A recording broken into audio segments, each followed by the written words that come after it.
Okay, so we're starting live. What up, everybody? Welcome back to another Wrecky Wolf live stream. And today we're gonna talk about Dungeons and Dragons. Recap of my campaign called The Dragons of Varkaril. And today we have our lovely guest, one of my colleagues from college. Say hi. And Oh. so, what happened last time?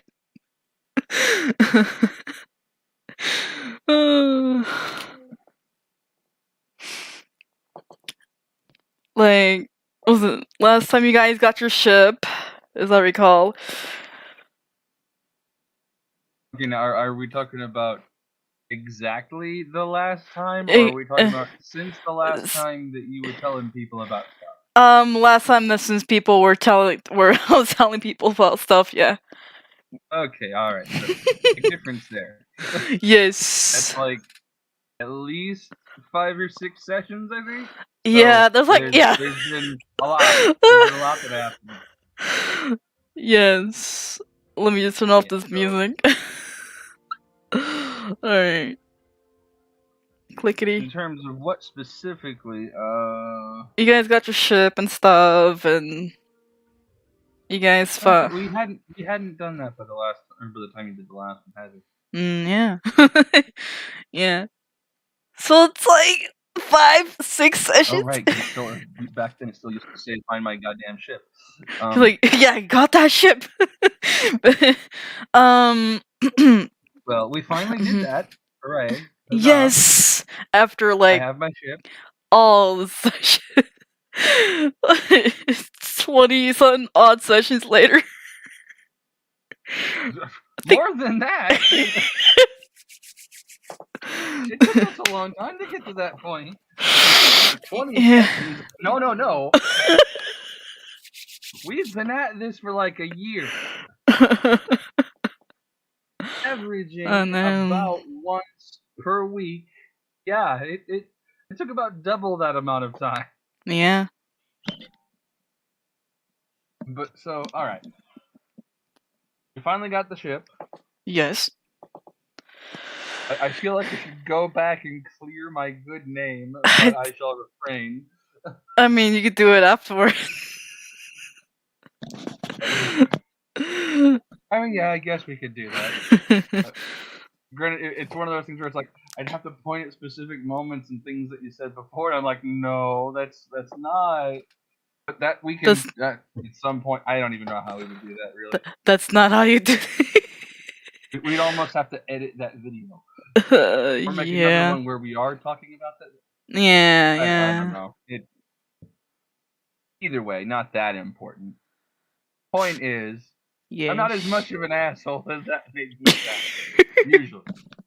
Usually. I'm going to quantify that with usually, because sometimes, I mean, you know, I'm playing a pirate, so I'm not always the nicest person. Especially in this campaign, no. Oh no, oh hell no. That said, he's decent to people, and so long as you don't screw with him, yeah, he's gonna be good to you. It's just a matter of if you get to that point where you have pissed him off already, don't expect him to be nice. but only in the 600 AD campaign, which I'm not gonna talk about.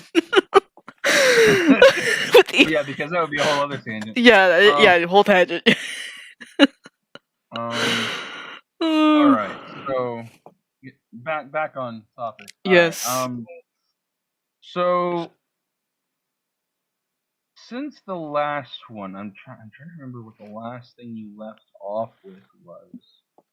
Yeah, we got the ship, but there's been other stuff that happened too. In the last one, have we yet gotten to the point where we had been to Loreland?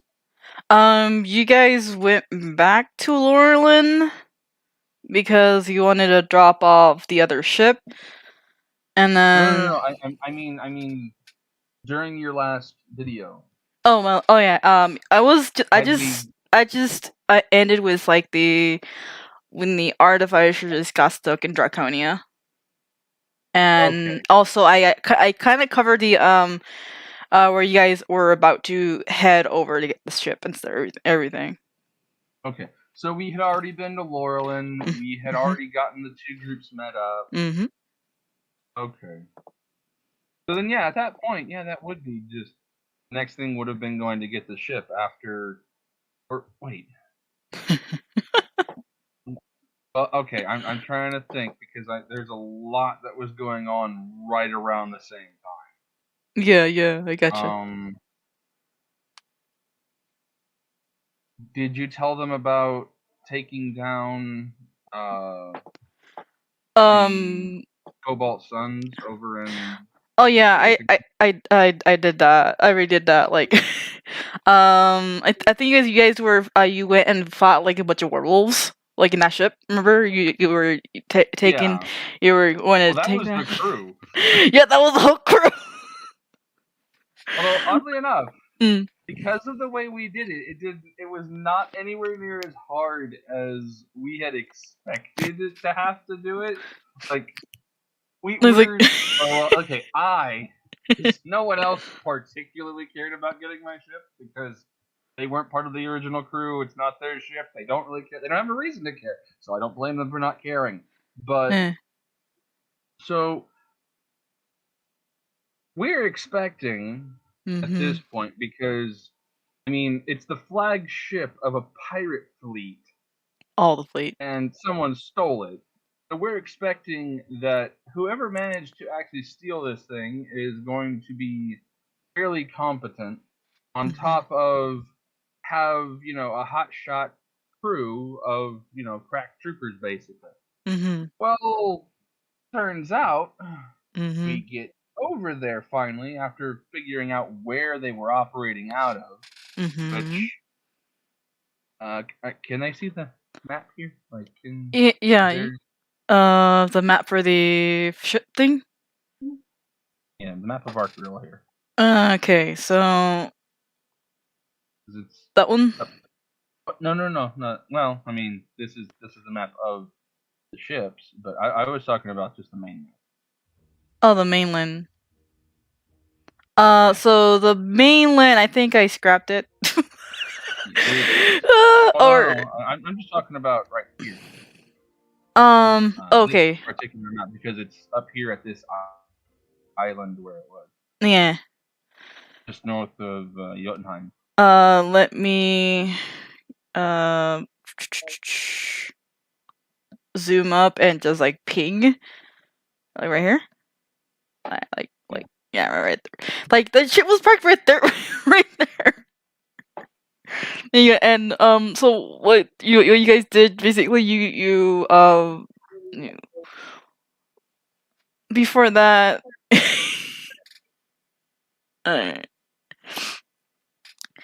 So before that you guys went some of you went on foot and fought like a group of people as we're here. And you guys fought a salamander guy with a bunch of fire newts. You met that was different events. Yeah. The fire salamander thing was actually on the mainland. Yeah. When we were in Belfast. Yeah. The thing with the ship. Yes. Was up over here. Yeah. So basically, we had sailed over to Jotunheim, right around here. Yes. And we did have a full crew, but because the ship is actually significantly larger than the one that we had, we were kind of figuring that we would, in the short term, need more people to crew both vessels after we managed to take it. All right. So we did a whole recruitment thing in Jotunheim and actually ended up getting probably far more people than we really needed. Yeah. Jotunheim, home of the giants. We sailed. Actually, I should probably either not be using blue, or yeah, I probably need to use a different color. Blue is my color, but I'll use red for the moment. I mean, I could use red. You could use blue. If this is your thing. I don't mind. That works. Yeah. Yeah, it feels so Let good me. to have them. Okay, so All the colors. Is the camera here on Jotunheim and that island? Yes, it's yeah, Okay. yeah. So then what we did is we sailed north from Jotunheim because we knew that the ship would be right around here, black dot. Yes. And we figured that a direct attack was not going to go well because, well, let's face it, it probably wouldn't. Because if you hit a ship directly, there's all kinds of things that can go wrong. And if it's twice the size and it's actually meant for combat, you're gonna get dunked on pretty hard. Yeah. So, instead, we sailed to about there, stopped off at the island here. And they think we found some and tear gas? offloaded. Remember the tear gas? What? Remember the tear gas? I'm getting there, and it wasn't tear gas. It was. I'll Okay, go attack. Go ahead. Because that was its own level of crazy. Yeah. Yes. But so we got there, offloaded one group that's going to go over land, and another group that is going to go over water, but kind of hug the coast. All right. So after that, I left with the group that was still, or no, I was with the ones that were on the water there. The ship was ordered to sail back out and around so that when the time came, they would be waiting here. That means that now we have a group that's sitting off just over the horizon. Hopefully it's going to be nighttime by the time that we actually get to this thing. And when it's night out, you can't really see a ship on the ocean unless the lights are still on. Right. So just douse the lights, wait under the moonlight, kind of just sit there. The other two groups, we're going to move. I'll make this small so it's better. This one moved up the coast on this side and then came in from the inland area to about here. Right. And then this one moved kind of along the coast here because the ship was at anchor and had been operating out of the area. They came in over the water under cover of darkfall and got about here. This is the setup, how things were supposed to be by the time that the plan would be executed. Yes. So, at that point, the first group to go in is the group from the water. Because the mermaids. We had a secret weapon. Something that these assholes never would have expected. Because honestly, I didn't expect to have it either. Yeah. That was all down to Riddle, who is one of our people, who actually is just a bard. A bard, tabaxi floating thing. Yeah, a homebrewed, some kind of Cheshire Cat Tobacco thing. Yeah.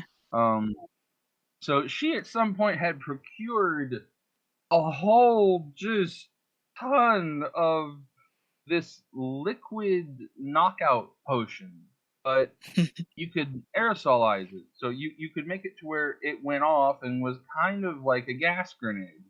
All you had to do is have a vial full of this stuff and chuck it, and at room temperature, it's actually a gas. It's not a liquid. The only reason it stays a liquid is because it's under pressure. As soon as that pressure is released, woof, all of a sudden, it's gas. So we had just dozens and dozens of vials of this stuff because she had gotten like a friggin' 55-gallon drum or something of this crap. Yeah, from the giants. Yeah. So we end up each having like 4 or 5 of these vials. And when you smash them, they have a radius that's, I think, like 20. No, the radius is like 15 feet, so the overall circle there is like 30 feet across. And we basically just moved alongside the ship and surrounded it, and the merfolk that were with us, because that's how we were going over water like this for the most part. Riddle could float because Cheshire Cat, and I basically just turned into a bat because I'm a vampire, so I was just this little bat sitting on her head the whole time waiting to get there. I'm back. So we surround the ship. I fly up to the top, drop one of the vials into the crow's nest to knock out the guy up there.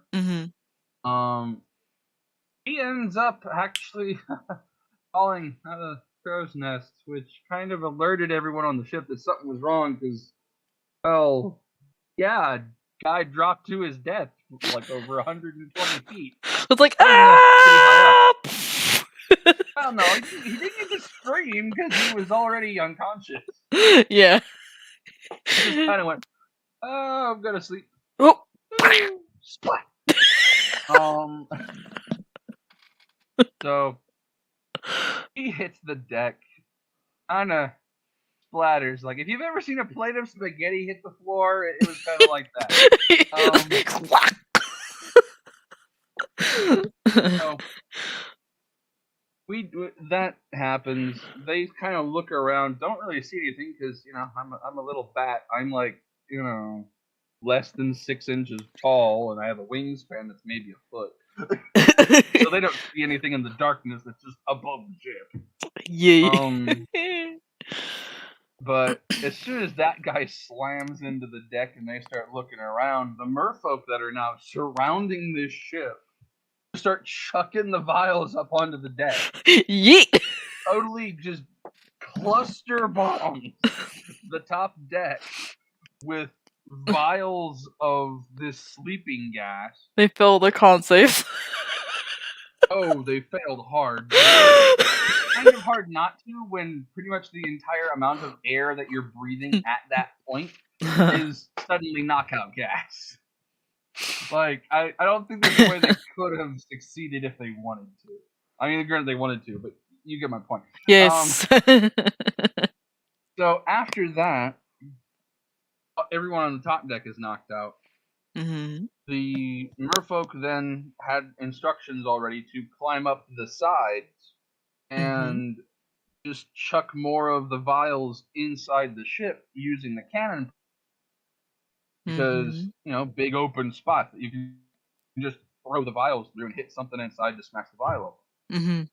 So that happened.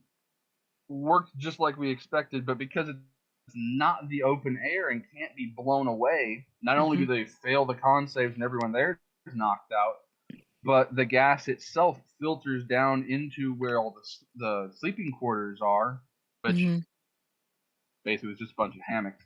And everyone that was down in the ship asleep also just is insured to not wake up until we decide otherwise. If we do, because, let's face it, we're taking a ship back from pirates that stole it from a pirate king, so, yeah, they're probably not gonna be too, what's the word? Oh, yeah, happy when they wake up. There's that. Yeah.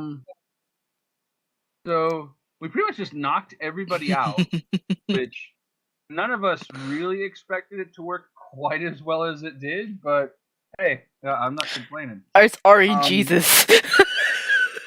Oh, hell yeah. Granted, it's RNGesus combined with the fact that we just used so much of it that they statistically could not succeed on every save. Right. There's a lot of them. Oh god, yeah. So at that point, is my favorite next we had part. gotten to the point where we thought if we had trouble, we would need people from the land to show up and fight, which, considering how it went, we didn't really end up needing. It was admittedly kind of a backup plan from the beginning, but we kind of thought we were going to need to use it. So once we had basically claimed the ship, we just signaled everyone to wait for the gas to clear and then come on board, which they did. So that contingent was brought in. And once we had the ship completely secured and those forces that had come overland were there, the ship was signaled to come in, and we just regrouped with everyone that was there. Right. So it was actually considerably easier than any of us expected. Me be nice, DM. Combination of nice DM, but also I don't think you expected it either. I wasn't. No, not really. I was like, oh, okay. I was like, potion for things. I'm just gonna put that there.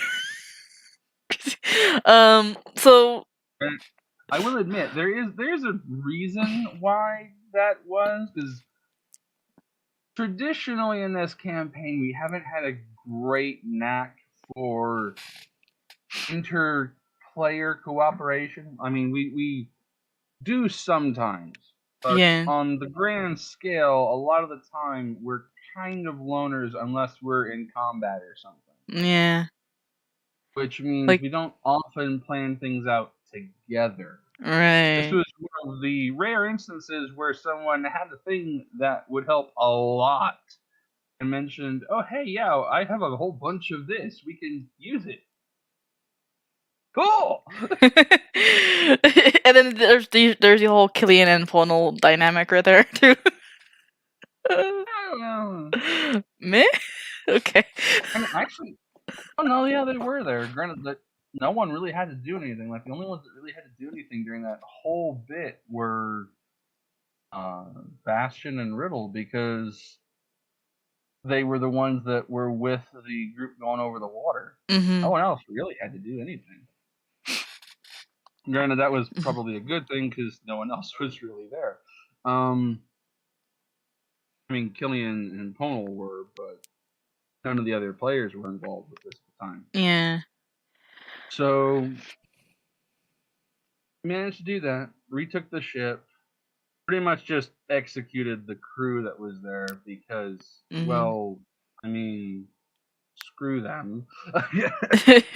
And my goddamn ship, I'm not going to tolerate this. And you guys find out that most of them were werewolves. We found that out not because of the crew. We slit their throats while they were asleep still and just chucked them all over the side. Yeah. Hence why there was a whole lot of sharks. Yeah, all the sharks. Yeah. We found out that they were werewolves because the captain, I kept him around until he woke up. Just to kind of do that when you get to hell, this is who sent you thing. Yeah. So, long story short with him is basically did that, and then I forget exactly what we did. I know we injured him, and then you did. Threw him in the water. Yeah. And nom nom. Yeah, and then that guy was gone. That guy is gone. Oh, he gone for good. Yeah. All the sharks ate him. So after that, they started to go to back to Loreland to drop off some things, I think.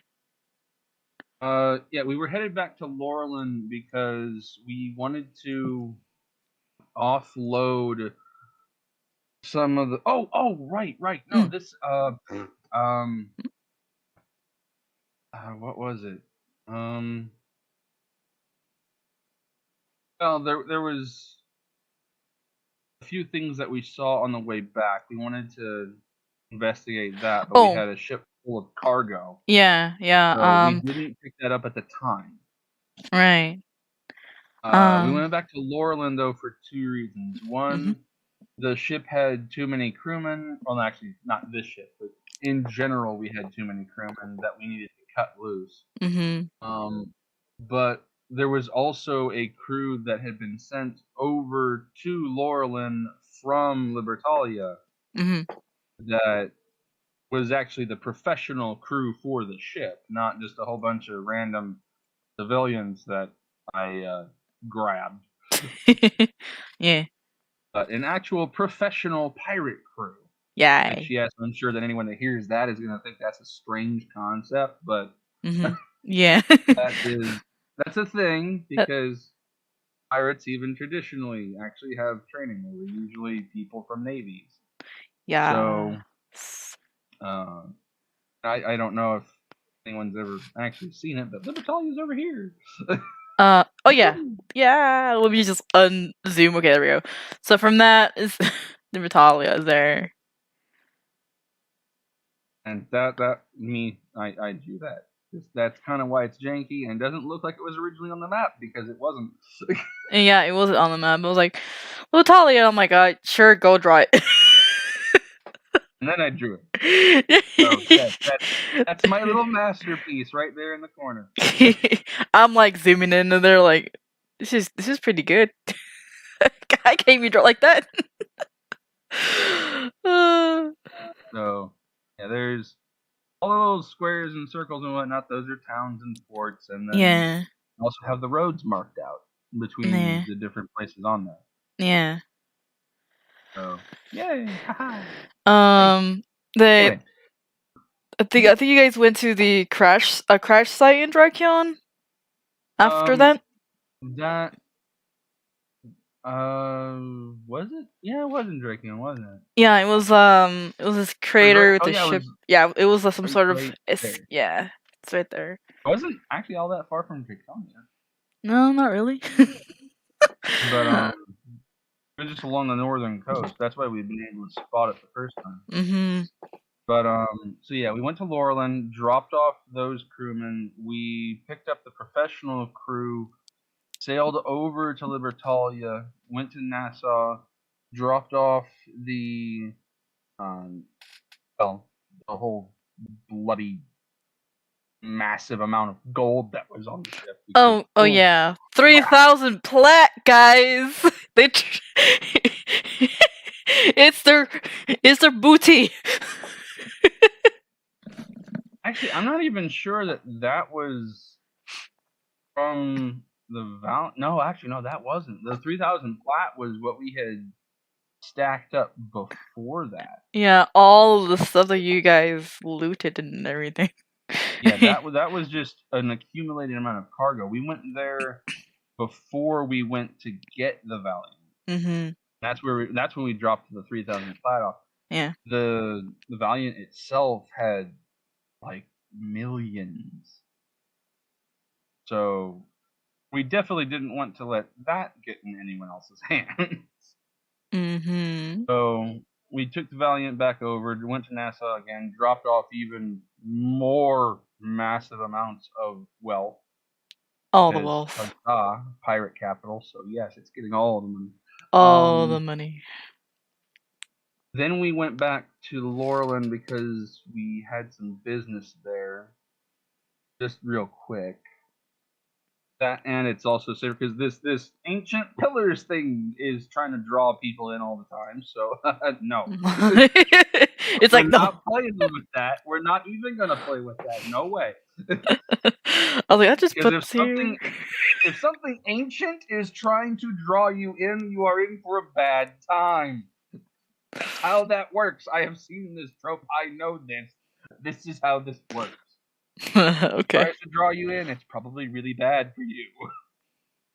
Underwater pillar under the sea. So, from there, we sailed from Loreland, went up around here, stuck pretty close to the coast, and made our way over to here. And this is where the crash site was that we went to investigate. And I'll let you explain that. Okay, so So there's this crash site that they found and everything. They go in and like they find this sleeping snake right in front of there's a space pod or whatever. Along with like, was it 3 goblins, the goblin trio. They were sleeping. I think they were sleeping. What else? I think was it one of the I think one of the players that wasn't here like in a long time wanted to poke the snake.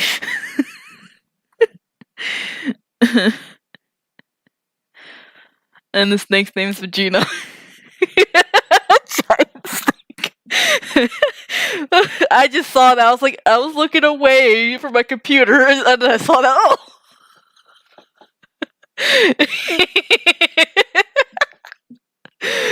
Big snake. Your name was Regina. And so they went to the space pod. They were either was it sneaking or they actually went without provoking the snake. Kind of snuck close, but I mean the snake was asleep, so we didn't really have to do much. The snake of doom. Oh my god. Me looking at that makes me laugh. You're welcome. And they found out that the goblins had been like sleeping there for a bit, and they found it, as well as was there I think some lore in there. They found some like blueprint, sort of. Find a lot, but yeah. We've got more lore from things by talking to the goblins than we found any like artifact or anything. Yeah. And then the goblins introduced themselves as Olga, Terry, and Kara, which is well. Okay, so they took the snake into the boat, and they took it all the way to Libertalia. Oh, hold up! Remember, we also we had the snake drag the pod back with us. Oh yeah, I forgot about that one. you remember like the overall, but we went from that spot and we went. No, let me freehand. There we go. Mm-hmm. So we left here. Oh, that's great. It's fine. Went back to Loreland and offloaded the pod there because we could tell that there was magic associated with it, but we didn't have any clue how that worked. But they're you're like, boop, here you go. Yeah, we dropped that off with the elves because we kind of figured, you know what? If anyone's gonna know about this magic crap, it's gonna be the elves because that's kind of their thing. The elf queen. Oh yeah. Yeah. Who I'm close to. Bash is close to. The vampiric pirate king and the queen of the elves. Yes. And what kind of vampire? He is a daywalker vampire. Or you know what? Oh yeah. Yeah. Otherwise, there's no way in hell I'd be able to do half of this stuff. I could, but it would be a pain in the ass. Real pain in the ass. Only then he's like, I only move at night.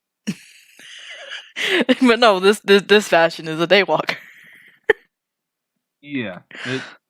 Daywalker that is kind of associated with the sun rather than just kind of able to walk in it. But those are details for another time. Yeah. That in my lore video. Just kidding. Well, I mean, actually, that probably would be useful. Yes. Just so people know what this stuff's on, like what we're on about right now. Yeah. But that would be a different video. I think that was like one past one. Yeah, it was. I talked about the goddesses and stuff in the like a last video, but I might have to like recap this. recap the goddesses stuff and how the deities work in this world. Okay. Okay. After that, as I recall, so much stuff. Okay. Oh yeah, remember. Yeah, you had to go rescue Phoebe. Remember? I mean, you had to go and find Phoebe's sisters.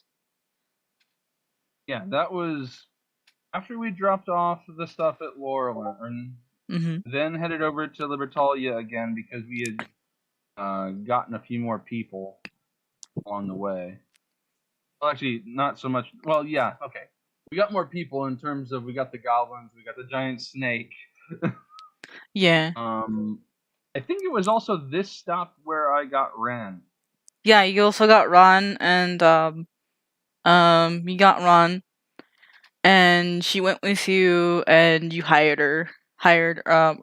Okay, so Ron used to be part of the Cobalt Sons. She was a commander there. I pulled some CIA shit. Yeah, he pulled some. Yeah, so so anyway, so he went into the Cobalt Sons base, fought some dudes, and then challenged Loki, one of the Cobalt Sons leaders and stuff. Killed him. I think killed him. Yeah, killed him. Yeah. Well, okay. Wait. No. Bastion and Killian went over there. Mm-hmm. They were initially going there to assassinate people. Found a secret entrance that actually took them into the real headquarters because, like, there was a whole place set up that was, it looked like it should be the headquarters, and I guess it actually probably wasn't because we found a little side entrance thing that was just kind of hidden off out of the way that either it was actually an entrance or it was meant as kind of a escape tunnel. And either way, we got inside and went through this tunnel, get into an area where it leads like right into their HQ. It's like, hello. We go in, bump a few guys off, stealth style, and traumatize a few others with the way that we killed some people. So, yeah, traumatized. I didn't like these guys. These guys had been a pain in my ass. They had the audacity early in the campaign to put a bounty on me and my ship and crew. You don't do that.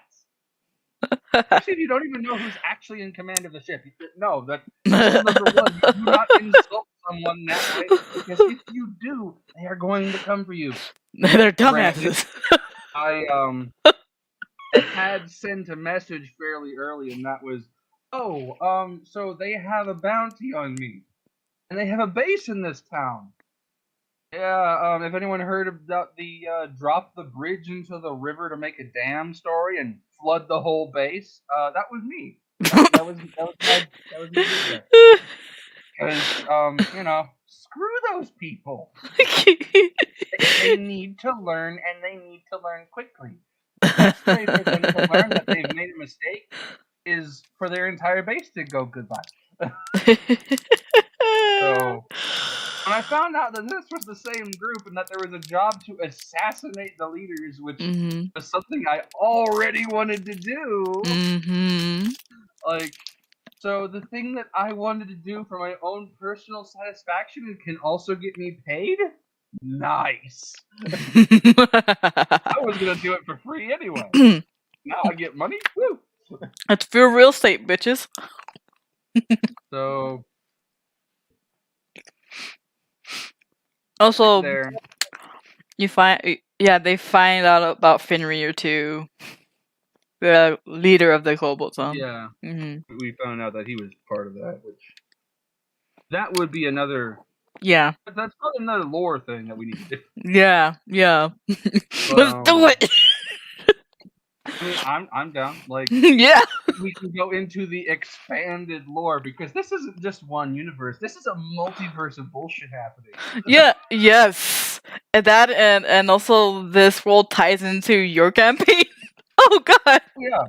I mean, in an extended way, it kind of ties into both of my campaigns and those of a few of other river friends. Also Eli. Also Eli. Oh yeah, because his is the same universe as one of mine. Yeah. A lot longer before mine happened. It's like into the D&D verse. Pretty much. Honestly, my proudest accomplishment in all of D&D is the fact that I was able to organize a multiverse. Heck yeah. Through my own manipulations. I mean, I didn't mind. I'm like, alright, cool, multiverses, yeah. So, anyway, we get in there, we start knocking off guards, scare some of them absolutely shitless. They go running to their mamby-pamby leader in the back. Mm-hmm. He comes out. Turns out this particular dickwaffle is the one that put the bounty on me and my ship and my crew, and screw this guy in particular. Loki. So, upon finding out that from his own lips, I decided, you know what? This place has a lot of people in it. If they really want to fight us and take us out, I know that Killian has plenty of spells that can do AoE, but we're probably gonna get swarmed. Like, just being real. So, not really a good idea. But this whole mentality they've got is supposed to be about honor and crap. And this guy isn't really a fighter so much as he's a manipulator. Yeah. So, if he's bound by their whole honor code thing, if I challenge him to a one-on-one fight, he has to kind of do it or lose face with the entire gang and the rest of its leaders. Right. Of course, the pirate challenges this wimpy asshole to a fight. And as soon as I do, like, I even lay it on thick about, honor and glory and how, for, like, the honor of his gang and shit, that he should face me in one-on-one combat, because this isn't about them, this is about me and him. And I also lay it out to the guys that are standing there. By the way, even if he doesn't accept, just so you're aware, if he orders all of you to fight us, a substantial amount of you are going to die before I do. Yeah, they're like, oh, yep. You already saw what we could do on the way in. Yeah, they're just nod their heads and stuff like that. Like, oh my god, that's the reactions. Which, at that point, then they just kind of look to their leader like, well, you're gonna fight him, right? Yeah. So, that happens. We end up fighting. I kill him, and it is so satisfactory. I love it. It is good. Glory. But after I kill him, that's kind of when the rest of the leadership starts to wake up and arrive, and now we're still outnumbered, and now we've attacked the headquarters, and now other members of leadership are there. It's just not necessarily a good time about to happen, unless I once more talk my way out of things. Yeah, persuasion and shit like that. So I talk to them, and I flat out tell them, I lay it out, hey, I took a job to come here and kill all of you. That said, the only one I really cared about was this dude who I already killed, because, he put a bounty on me and my ship and crew. So, yeah, of course I'm going to do that. To which point, everyone else just kind of went, well, yeah, that kind of makes sense. Like, sure, whatever. And I laid it out that if they pretended to basically play dead, make it to where they would give me something to prove that they had been killed,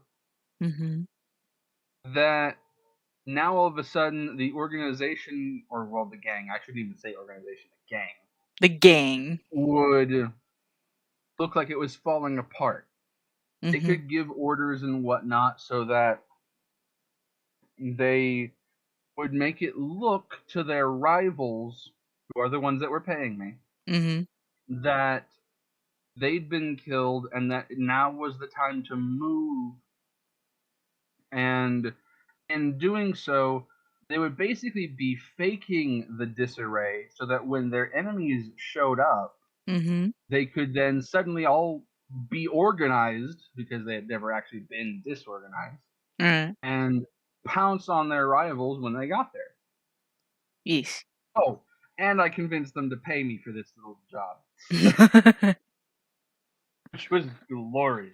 The Crimson Suns and the Cobalt. The Crimson Moons and the Cobalt Suns. Yeah. So now I've taken a job from one side that is to assassinate the leadership of the other side. Now I'm talking to the leadership of the other side after killing one of them, who was more of a personal thing, and letting them in on the fact that I took that job, and the fact that, hey, I'm in a perfect position not only to help you out, but you should totally pay me for helping you out to take out your rivals.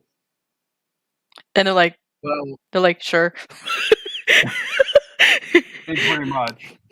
So, get that done. They give me all kinds of stuff that would basically prove that they had been killed.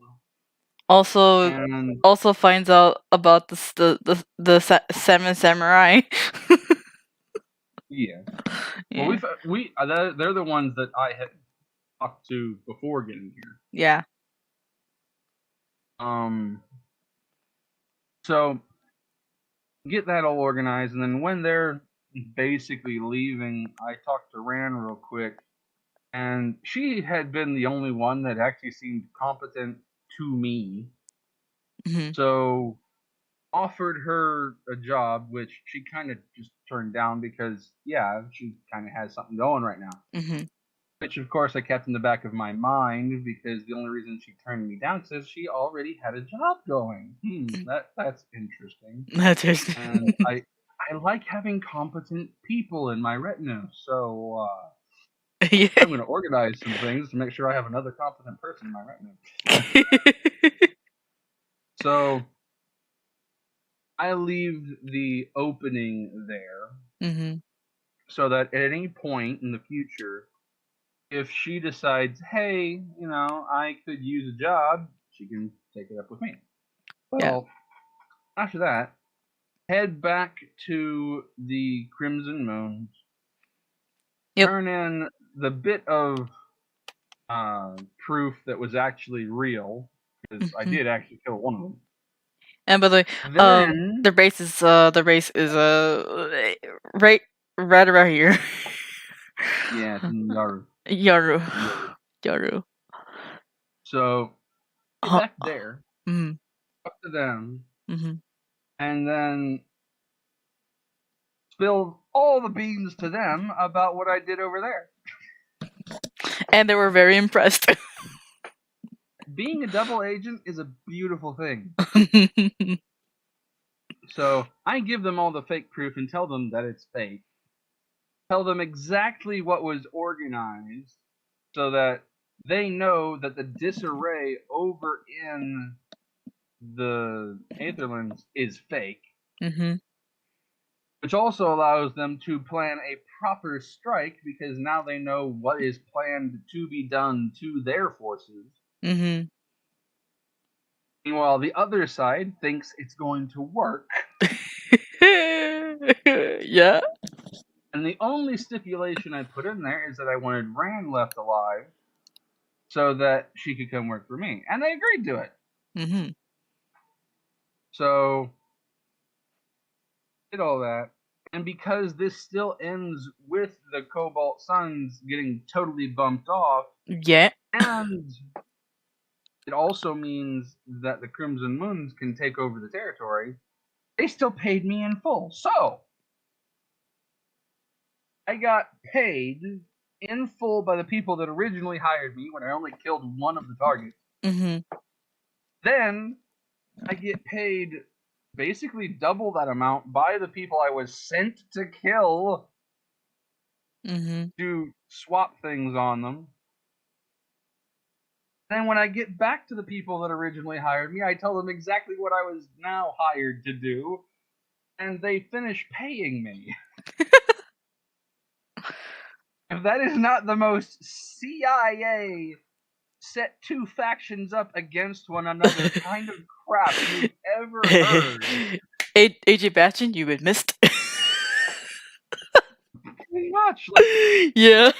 It was full on CIA secret agent crap.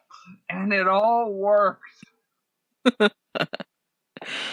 really didn't expect that, but it worked out masterfully. Yep. Like, it yes. So, moving forward. that all happened. Got paid a ton of money just to set two sides up against one another and secure the fact that one of them is eventually going to be working for me. And then left. Left just like that. And then it was like a month later that we got word that the Cobalt Suns had been basically eradicated. Yeah. Ran was being basically held, not totally captive, but being kept somewhere so that she would be safe and then I could come get her. Yeah. So went back to the Crimson Moon's base, talked to them, got Ran, and brought her into the fold, as it were. Yeah. And after that, went back to Loreland and took the Valiant over to Libertalia, and that was when we took the Valiant there for dropping off all the treasure hoard that was on the ship. Yeah. And then I believe, and then the Phoebe quest was on there. The Phoebe quest, there was this Harpy that was trapped somewhere, and I saved her. That was back when we were dealing with Jones. Yeah, Davy Jones. Oh yeah, the Flying Dutchman. The Flying Dutchman. Yeah, he exists in this world. So yeah, so they experienced the Flying Dutchman. Earlier saved a Harpy named Phoebe, and now they're doing her sister's side quest of saving them. Yeah. And so yeah, when we originally found Phoebe, hang on a sec.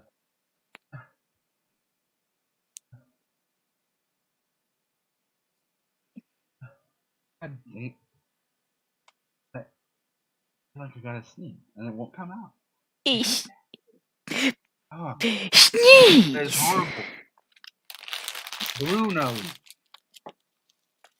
Okay. Okay. So we're good. Chocolate.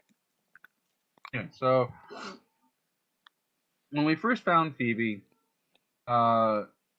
we almost ended up fighting her because when everyone was in there, we were fighting monsters and stuff. Mind flayers. Well, not just the mind flayers. Like monsters. There were other monsters in there too. The mind flayers basically happened after we fought the other monsters. Phoebe was in there as one of the monsters that we were meant to fight, but she actually was kind of kicking the crap out of the person that was supposed to fight her. Which I think actually, yeah, that was Robert that was. The artificer, yeah. Yeah. So the Harpy was kicking the crap out of the artificer, And he's wimpy.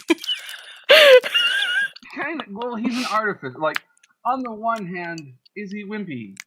Well, yeah, he is. He's a nerd.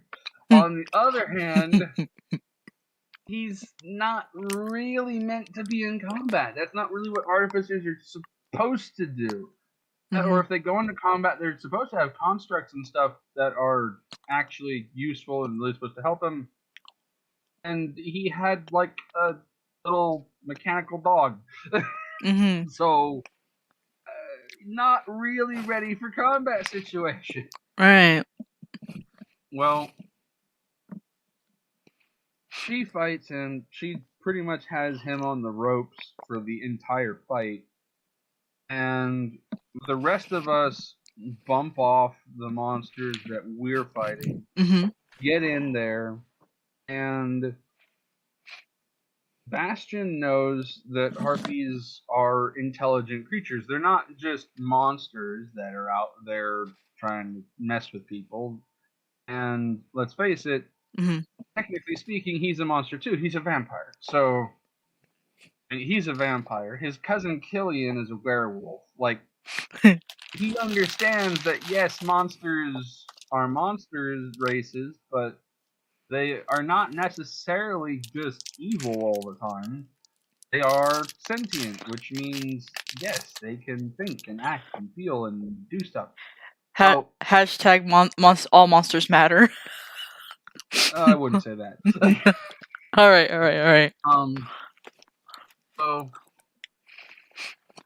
he ends up basically telling everyone, hey, just hold on a minute, and goes over to the harpy and talks to her rather than trying to fight her. Like, all the other monsters we'd been fighting up to this point had been your typical non-sentient creatures that are just there to try and really fuck you up. Right. This one is someone you can talk to, and no one to that point had actually tried talking to her yet. Right. So he talks to her, gets her to calm down, finds out that basically what had happened to her was when she was captured, it wasn't just her, it was her and her basically newly hatched little ones. Yeah. And don't really know what happened to the little ones, but from how she was talking, she might not have come out and said it, but the little ones were probably all killed, maybe even eaten, depending on what happened. Just to confirm, at the DM, they all died. Poor little things. Yeah. So we're talking about someone who was effectively a new mother, who was then captured. Her kids were all killed, and she was thrown into a cage to fight people that were just thrown in with her. Yeah. So, traumatic experiences mount. Yeah. But he got her out. He brought her onto the ship and has basically been making sure to take care of her since then. Right. But yes, Bastion can be, in fact, a decent individual. It just depends on. She was hot. I'm not gonna lie. It depends on what side you actually poke at. If you want to poke at the good side of Bastion, you have to do good Bastion. If you poke at the bad side of Bastion, you're getting the same thing. Pretty much, like, if you can tug at his heartstrings, it's more often than not he'll be the good version. If you really piss him off, yeah, he's gonna rain hell down on your head. Right. So, anyway, once they were back on the ship and that whole mess was settled, he talked to Phoebe and basically was just trying to find out if she had any family anywhere, because it's one of those, are you all alone in the world now, or are there people that you would actually rather go be with? And it came about that she told him about her sisters, which she wasn't entirely sure where they were, but she did have some information to suggest where we could find them. Mm-hmm. So, even though there were a lot of things that had to be done, he promised her that they would at some point go and find her family. Mm-hmm. Which, after all this mess of getting the ship back and making sure to offload the cargo and get people rearranged and all of that, it finally came time that he decided, you know what? I promised her I'm in a good position to do it now. I have my flagship back. Now is the time to go get her family. So that's what they decided to do. And for that, we had to go back over to Bellathar again. Yeah, read about... Where did I... Okay, so... Okay, so... Meaning, they went to the northeast of Bellathar with, like, little, like, islands here. Yeah,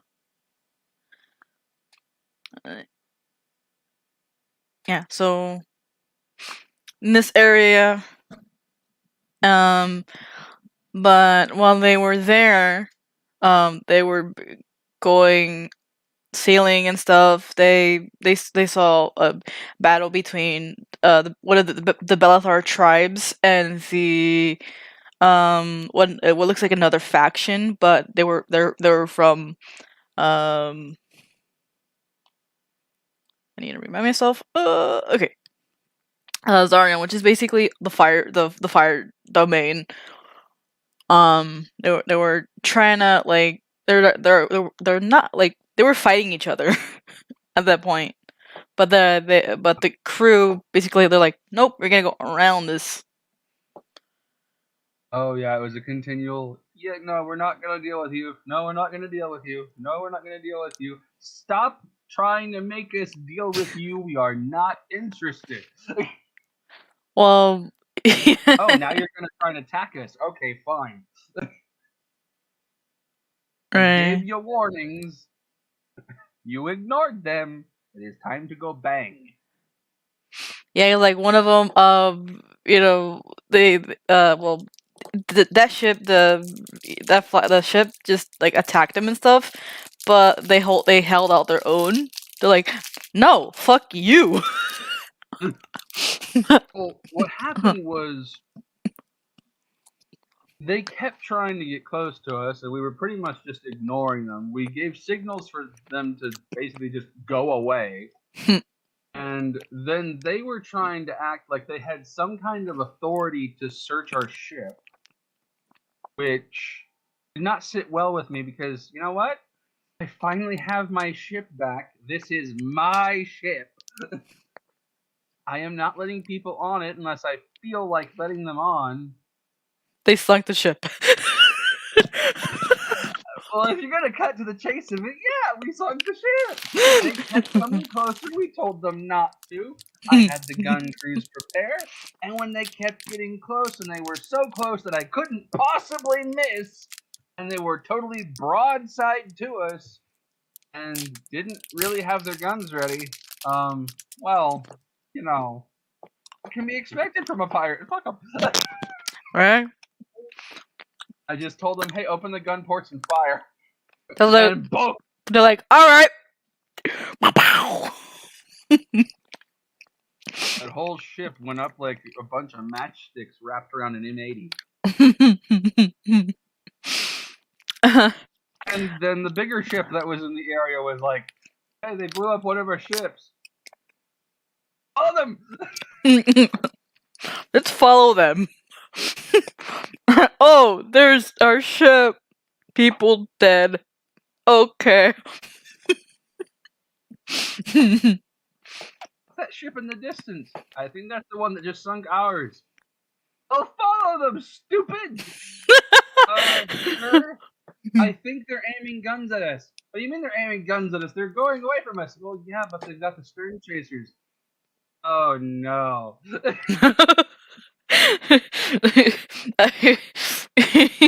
The name of that ship? That's the Animus. The good news for them is that, yes, we did have the rear guns aimed at them, and yes, we did fire and we did hit them. But it was extraction. It was a much larger vessel, so we couldn't possibly do anywhere near as much damage. 2, we didn't aim to actually hit anywhere near the waterline or hit a magazine or anything like that. We aimed up into the rigging and knocked out some of their sails and I think one of their masts. Which, if you've ever seen, what was it? Pirates of the Caribbean 3? Yeah. Yeah. 3. Yeah. Where Jack does the whole, put the little figurine in the cannon and light it off. We basically did that to them. Minus the whole, Jack Sparrow part of it, and more just, hey, I'm going to Edward Kenway this with my cannons.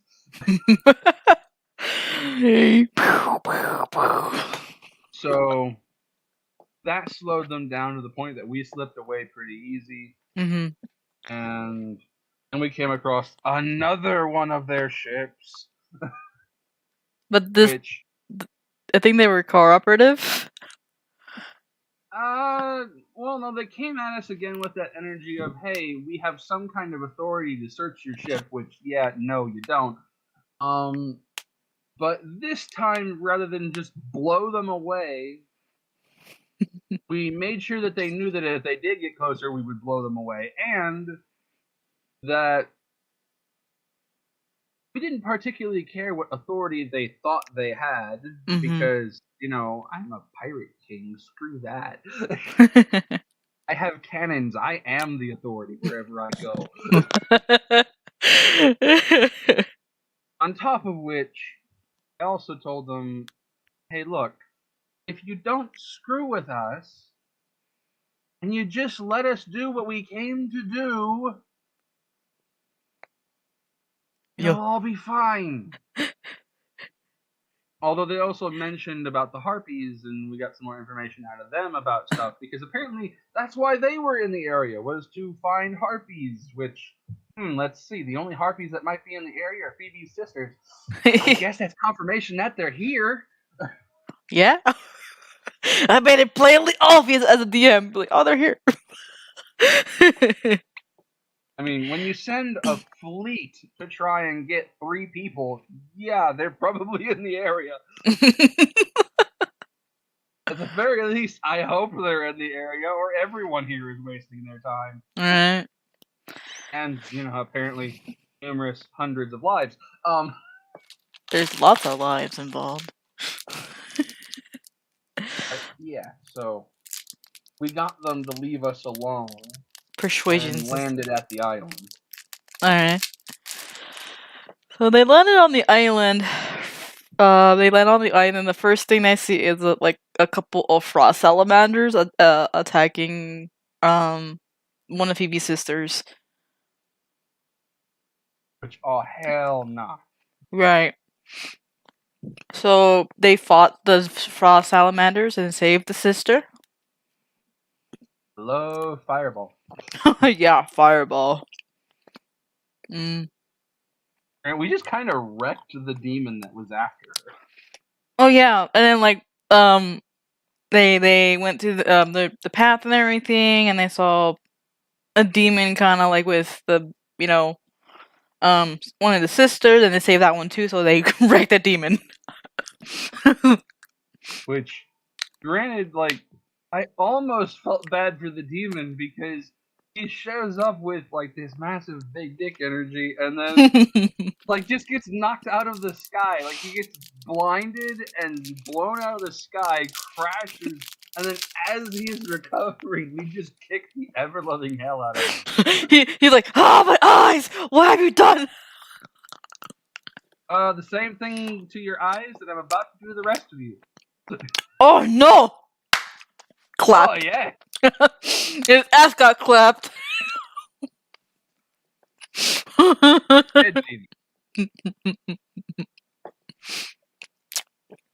So yeah, there's We headed off and continued to the temple place. Yeah, the Ruthless Temple. So they the I don't think that you guys charged in, but like you guys saw that there's like these fire newts and everything with a big salamander. They were doing this ritual like around one of Phoebe's sisters. And so they're like, oh hell no, and they went in. I think you went in. Oh yeah, we went in and we went in loud. Yeah, very loud. Although we did kind of take a real quick stock of who was in the area.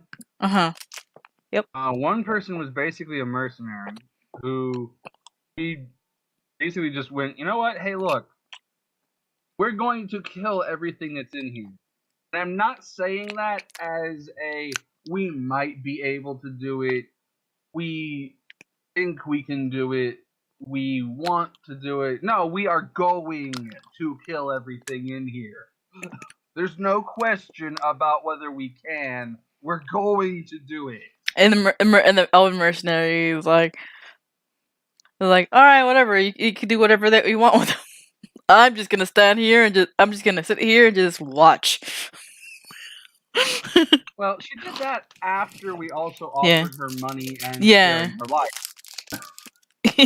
Like, what's in it for me? Like, hey, money. Look, you just sit off to the side. We'll give you money. We'll give you a new job. You're not gonna be put out. Just let us murk everything else in here. You'll be accounted for. You'll be fine. Well, beats good being in this cold.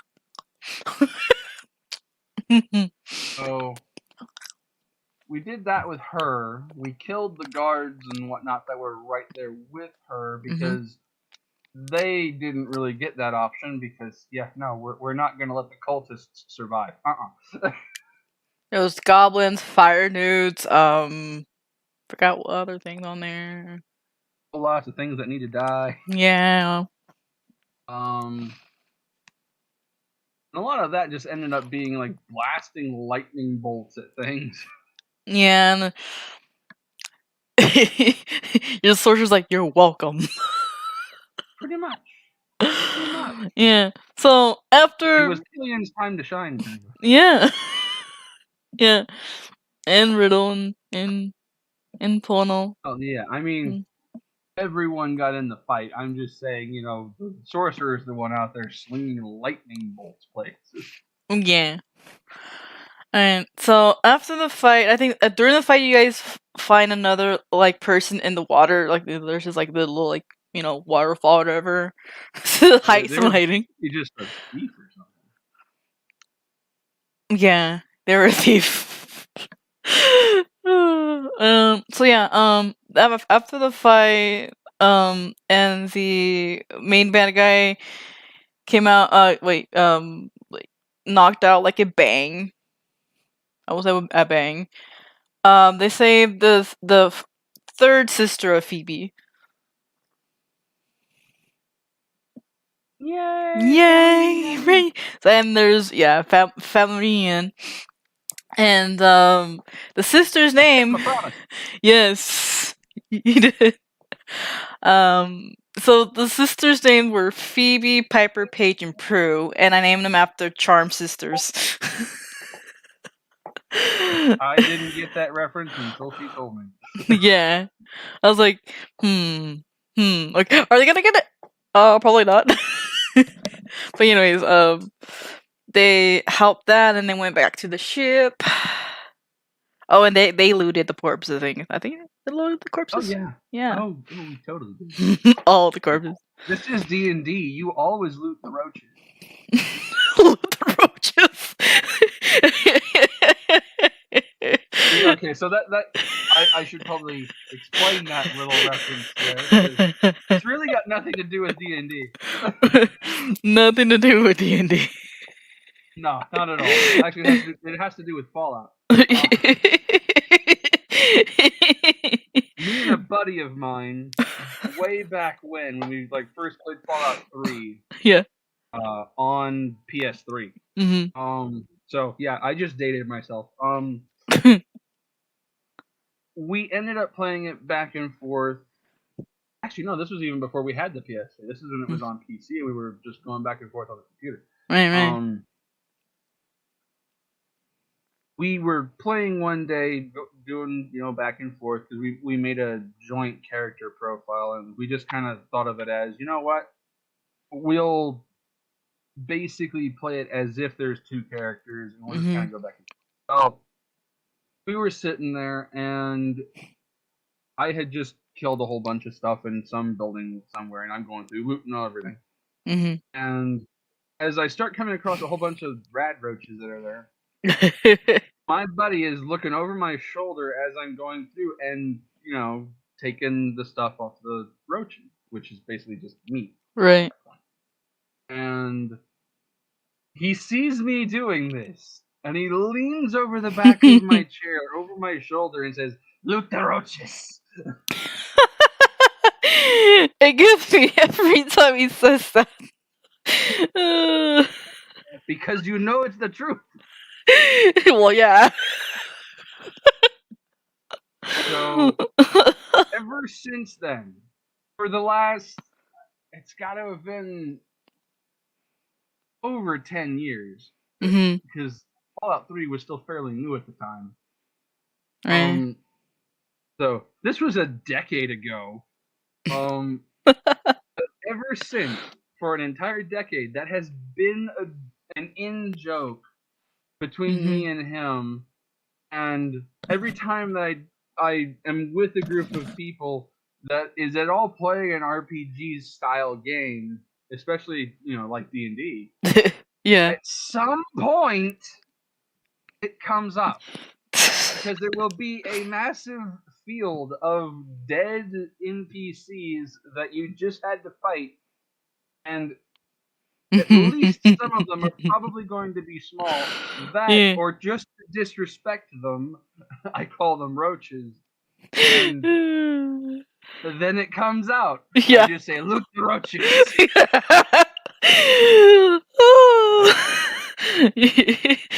That line's very funny to me.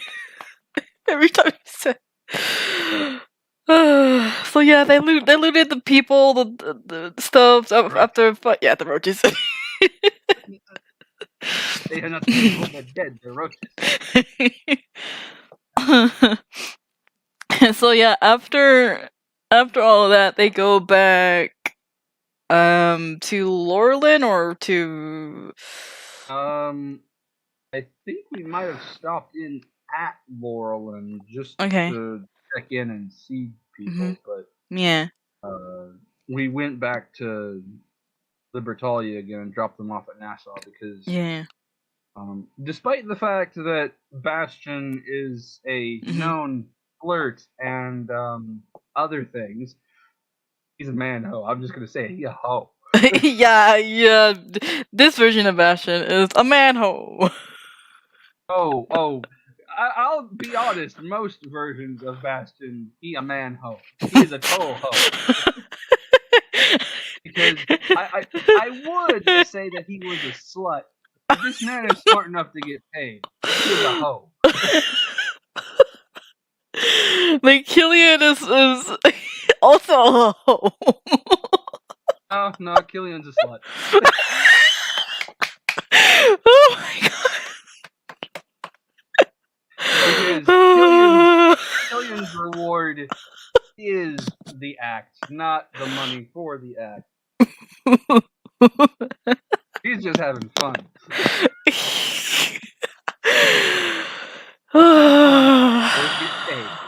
God damn it. Although they usually might have a little bit of fun. It depends on who they're with. Well. So. Anyways. The thing about Libertalia, especially Nassau, since it's the capital of the island, is not only is that Bastion's seat of power, effectively, where he runs, his fleet out of, but that's also where his wife lives. Yes. Who is also his sire. Helena. Oh, yeah. That was one other thing. That was another thing. On the way back from, where? I think it actually was that, because remember Bastion took a present back. Oh, to his right! It's the mysterious warlock that kind of like attacked him with some things while they were out. After we got Phoebe's sisters all gathered on the way back, we ran across someone that was like in a rowboat. It's like she's like, "Fear me, I have power." And then Batch is like, all the cannon ports open. Even Batch is like, "Nope." Granted, by this point, Bastion is so full of nope from having to deal with bullshit. Like, now that he has his flagship, it's like, yeah, before I had a smaller ship and I had to be more accommodating and parlay more often and deal with the crap. Mm-hmm. I have twice as many cannons now. I don't need to do that anymore. Screw your bullshit. Fear me, my ass. I have a fucking broadside of like 30 cannons. Fear me. So they defeated her. The party defeated her, and they took her as a prize to Helena. To Libertalia. Oh yeah, she's a pet now. She is a pet for a vampire elder. Yeah. Yeah, so he may not be the best husband ever, but he knows how to treat his wife. Yeah. Okay. He brings her women and gold. Women, gold, and some other things. Diamonds too. Yeah, diamonds too. Brings all those little best sparkly friends. What more would a woman want? I mean, at least in this day and age, like, it's like, do you have a ring with the diamond on it, with a big fat diamond on it? Okay, you're good. I mean, when you're talking about somewhere that is effectively like the 16 or 1700s, yeah. Put a ring on it. Like, mounds of gold and jewels, and I mean, it's a vampire elder. She's like, she's bi. In fact, she leans pretty heavy toward women.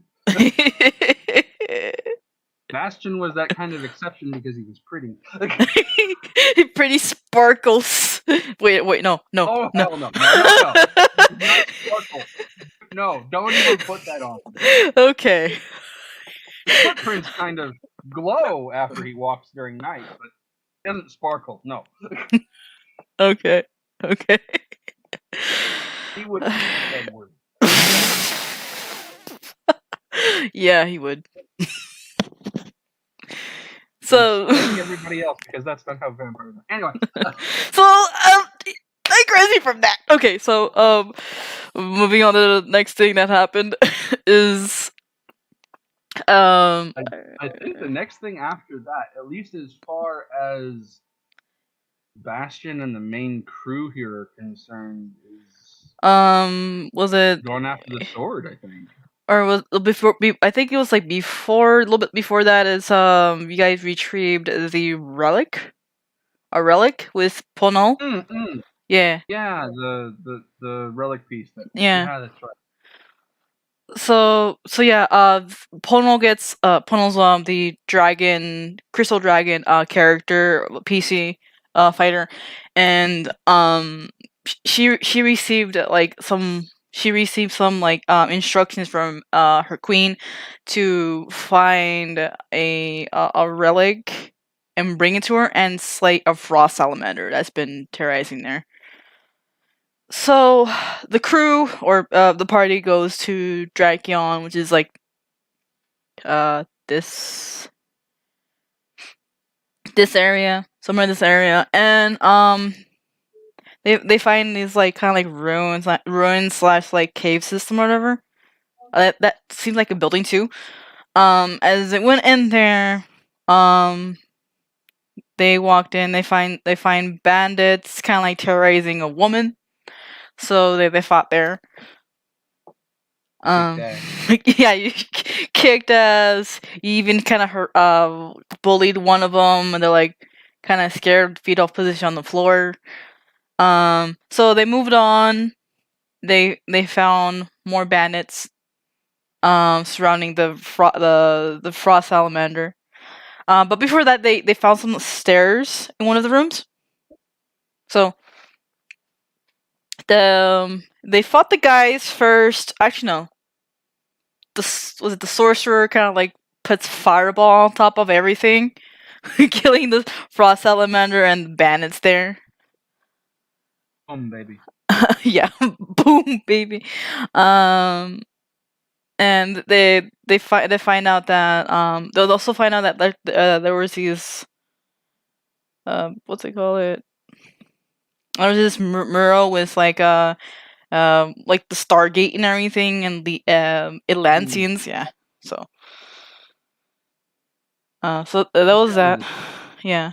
And there was this diagram that would actually like kind of like it was actually like a kind of like a map, more like a plans, because they had like a bottom floor. So they went to those stairs and they found that the bottom stairs filled with skeletons, but like somehow they weren't hostile. That's because they were guarding things. Yeah, they were guarding things and more crystals. They tried to stop us, but we just kind of walked around them and said, "No, we're gonna go." Right. And they also found an elf, pink-haired elf named Shay, trying to get the crystals and put them in the bag and everything and stuff. And I think they recruited her too. recruiting everybody. So then they went and they fought the bone minotaur that was guarding the gate that they found also as well. 3 turns later, he's just knocked down and stuff. Yeah, and the skeletons kind of freaked out because we killed him. They're like, "How? That was our guardian." Well, you don't need him now. And then there was like We're going to be taking things. Yeah, because like on the bottom of the hole, like traverse and everything. I believe there was like there were space scorpions down there, and we got the skeletons to go down there and fight it, and then we figured out, okay, yeah, the skeletons they're not really gonna make a dent in that thing. Yeah. We need another plan. Yeah.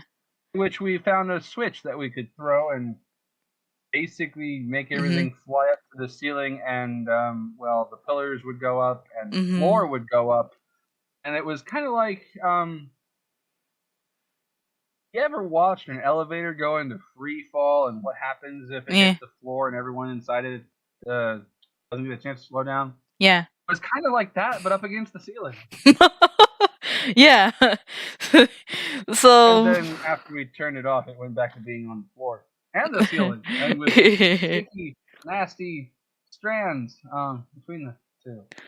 Yeah, and also that I think they found something shiny. I think it was something shiny. Well, okay, so the other bit of it was we caused all that to happen, but most of what we did was just injure the thing. We didn't really kill it with that. But making everything come up that way, it basically put the scorpion thing right in the sights of the Stargate that was there. So when we activated it, the big whoosh that comes out of the Stargate, if you've ever seen SG-1. If you haven't seen SG-1, you need to see SG-1. I'm currently seeing it too. But for those that have, they know the big whoosh that happens. For those that haven't, basically there's this big ring portal thing that when it first kicks on, there's what looks like a geyser kind of comes out of it. And anything that gets caught in that big blast that comes out gets atomized. Because it's like hitting the event horizon of a black hole. Right. So That is basically what happened to this thing. It just kind of was at the right height. This thing kicks on and just atomized it. Yeah. There's no way to survive this. Right. It was an insta-kill. Yeah, insta-kill. So yeah. As far as something shiny, I think you're right, but I don't, off the top of my head, remember what it was. I don't remember what it was. I think it was Riddle that like picked it up or something like that. Probably. Yeah, I don't. Player would probably know better what it was. Yeah. So after they got. Oh yeah, no, it was the pillar. Here we go. It was the pillar. Oh right, no, duh. It was the thing that we came there to. It was right here on the map. I was like, what was shiny? Oh yeah, what's this? It's the draconic pillar piece. You because Riddle got the other one as well, the air wind piece. Yeah, so there's like 8 other pieces, but that is like that's most of it's going to be the NPCs doing bullcrap. Yeah. Yeah. All right. So after that, they also find more bandits, and of course they kill those 2, as well as like the frost salamander, and they basically spend most of our time down there kicking ass. Yeah, all of the ass. Okay, so after they kick ass, and so they go up the surface again, and they go bring the piece and the head to the Crystal Dragon Queen, or Ponal does. While everyone else goes back to the ship, which is in Heron. Oh, by the way, there's these warp paths in each of the main cities, so it'd be more easier. I was the first one to discover that. Yeah. So after that, Pono returns back to the ship. The queen, the Crystal Dragon Queen, gave her monies and prizes and everything. So they go back to the ship, and I think there was one thing. Oh, yeah, about the elf thing. Nah, I'm not gonna mention that. I'm not gonna mention that. I'm not gonna mention that. Okay, so after all of that, we're putting back up the speed of where we currently are right now. They finally go ahead and try to find the Sword of the Ancients.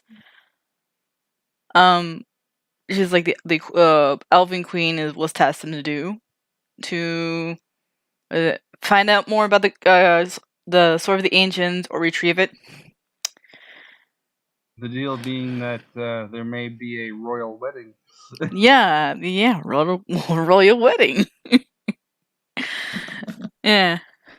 So they go. They head over. It takes by sea. It takes, what was it, by sea or by teleporter? This time we went through with the teleporter because we kind of figured, you know what? Why bother sailing all the way over there and taking the crew all the way over there when the reality is we're gonna have to go inland anyway. So might as well just do it faster. Like getting over there would take a week with the ship. With the teleporter, we're there in like 5 seconds. Right. So, they use the teleporter from Loreland, the main city of Chiron. But the teleporter is like a little bit outside of the city.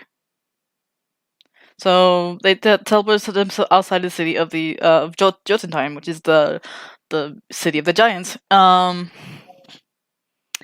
And they ask around, trying to figure out, where exactly it is. So they trek on, in the mountain trail and everything. A lot of mountains, snowy mountains. They encounter demon goats. Demon goats. Which the werewolf immediately deemed to be lunch. Yes. Yeah, so every time they die, they have like these like goat scream from the meme. Oh hell no! Right. So they defeated the goats and stuff. They defeated the goats and stuff, and they also saw a shadow colossus. Apparently non-hostile. Because I wrote for that. And but anyways, and then they go on their way. They stumble across this little mini house hut thing with the crazy old elven lady, sleeping off of snow randomly. And it was this like exchange of words and stuff. And the lady's like, you know what? I found these ruins, They found these ruins, maybe you should go look into it. And then Batch is like, nah. Well, I figured, you know what? We're here for a specific job. We're going to do that job first. We can do anything else later. And then, they go on the way, as they're before that, the lady's name was Dasha. So anyways, they passed Dasha's hut, and they eventually they found like these like raised up buildings, which we were see that they're the ruins and stuff, but they passed through that. And then eventually, after some time, they arrive at the city where where the sword is supposed to be at, according to the rumors. At the city of Blohunda, and that is so they go to the inn, and they rest up there, and that is where we actually are at the moment, like all caught up, all updated.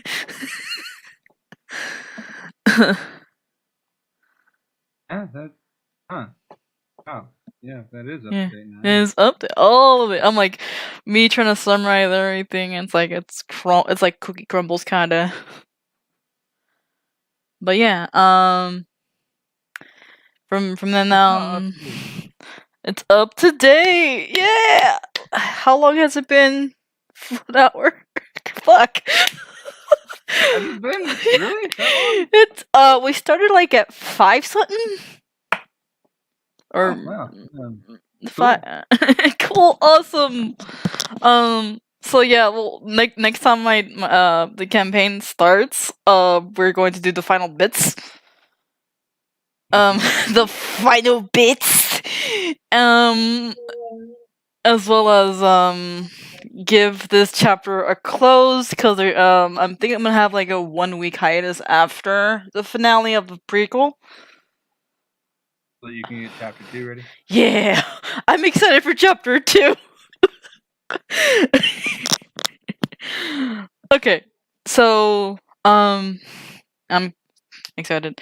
So that's about it for me. Oh, and yeah, we should do a lore thing for for next time, because otherwise people are not gonna. Yeah, they have no idea what we're talking about half the time. Probably. That's next time, or next time. Well, we will arrange something. Huzzah, lore! Huzzah, lore! I just titled this Raki's campaign lore or something like that. I mean, yeah, that would work. Yeah. It'd probably actually work better than anything else. Yeah. Well, that is all, my friends. That's all and everything, and thank you guys for watching. See you guys later, and Raki Wolf and friend